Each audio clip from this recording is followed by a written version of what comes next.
once we arrived in Tokyo, and I remember the boat it was just flying, it was just moving really well, and it was exciting. You could almost, from my seat, it was just bubbling underneath me, and you always know, that's a good sign from the coxswain. It just felt so smooth and so easy to sit in. It was almost like sitting in an armchair.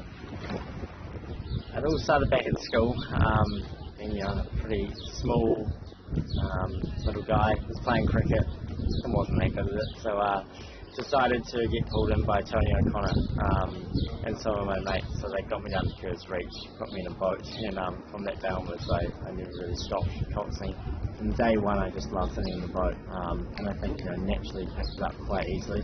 I started with the junior gold medal, and then it took me 3 years in the under-23 Cox 4, getting silver every year, and the final year in 2016 getting a gold medal. So 2017 was my first year in the women's 8, actually the first time the male ever Cox female crew, which was pretty special, and managed to get third place at the World Champs. So an incredible group of ladies to work with. How did you find the transition going from male crews to women's crews?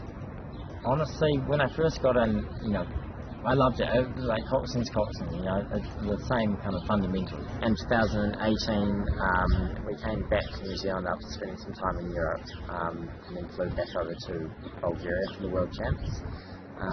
And unfortunately that together didn't go our way. We ended up placing first in the B final, so obviously failed to make the A final. But a lot of learnings from that year, and I think honestly that was a bit of a changing point for a lot of us and a lot of the team, and I learnt a heck of a lot that year, which then I took into 2019 when I switched back to the men's 8 and started working with the men's 8 and Tony O'Connor, who coached me at Christ College, then started coaching the men's 8. It's quite an amazing link between you and Tony, isn't there? Oh, absolutely. It was the most, it's such a special thing that we started together at, school when I was 14 years old, and he's coached me. He's been a great friend to me. We've coached together at Christ College when I left school, to then come back up and, coach me at the elite level and take me through to winning a gold medal.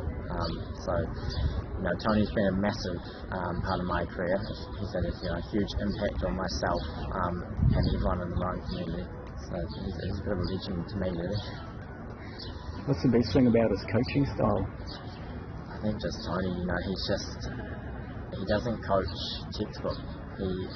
He understands people, and he just thinks of different ways of, saying things, always coming up with different analogies.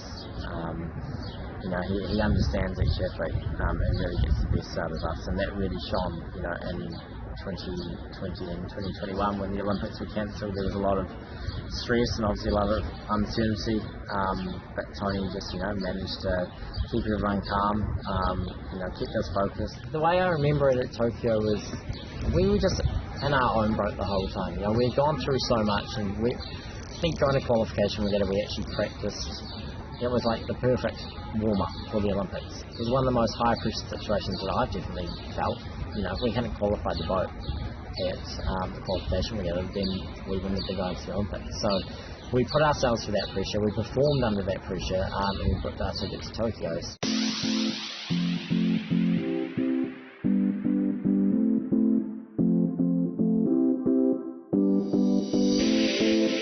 When we first arrived in Japan, it was hot. Everyone was tired, jet-lagged, but the excitement was there. We'd gone through qualification, we'd had some really good training blocks leading up into it. So we had incredible time on Lake Bosworth, just kept finding more speed there, spent a lot of time in the canal. We'll talk a little bit about the heat. We had a good race, but the thing is it wasn't our best, and we all knew exactly what we did wrong, and we all got off the water and said that wasn't our best race. We knew it, we got too excited, we were too frantic, and we never settled into our rhythm that we've been working on, and we said that we're going to live and die by. So we had 2 days to fix it before the repechage. So we went out there and we just simplified things and got the boat absolutely flying again. And the repechage is where we found that Olympic, that winning rhythm, which we call the big boy rhythm. And I think without that repechage, maybe it wouldn't have gone the way that it did in the final. We really executed that race well, and I think it's probably one of the best races that I've ever had as a coxswain as well. Everything just went to plan, and it felt amazing. The final race It was, obviously the most incredible race. Everything leading up into it had gone well. The warm-up went well. Everyone was feeling good. The boys had done it, everything they needed for that day, so we ice bathed at 5 in the morning. A great warm-up. As I said earlier in the piece, one of the most stressful jobs is actually making sure that I get the crew warm, I get the crew ready, and then the start blocks on time. But we nailed it. We sat in the start blocks, and I remember, just the crew was so relaxed. I felt relaxed, and I was just so excited to be standing on the start line after, I guess, what we've been through. But as the buzzer goes, it was hectic. Like every 8 races, there's 6 coxswains yelling, all the men grunting, absolutely going for it.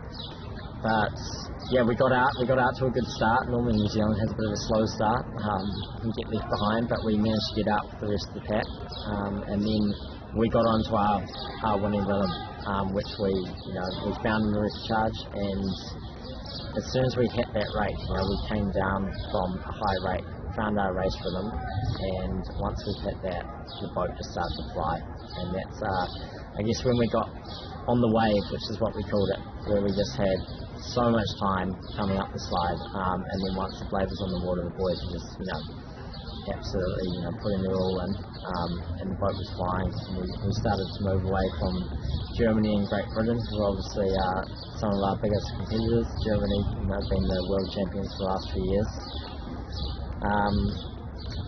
I think coming to the 750 is when we started to really kick, and we started to move away, and Hamish yelled something from the bow like, we've got to go now. Maybe not quite those words, but something similar. And we just kept moving. We just kept on that rhythm. It felt relaxed. It felt smooth. From my seat, it was just an enjoyable, fun rhythm to sit in. And coming down for the last 500 metres, we had our nose in front, and we managed to hold it right to the finish line. I think crossing the finish line was the most incredible feeling. There's a mix of emotion. It was shock. It was excitement. It was that actually happened. We're all in a bit of a dream. We had Emma winning the women's 8 silver, the women's double, women's pair. It was the most successful, I think, Olympics for New Zealand in a long time. So a very cool team to be part of, an amazing team to be part of.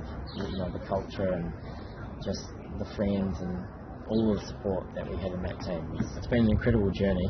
There's been some highs and lows, but I think that's the coolest part about it. Had some lows and learned from them, and come away with a gold medal.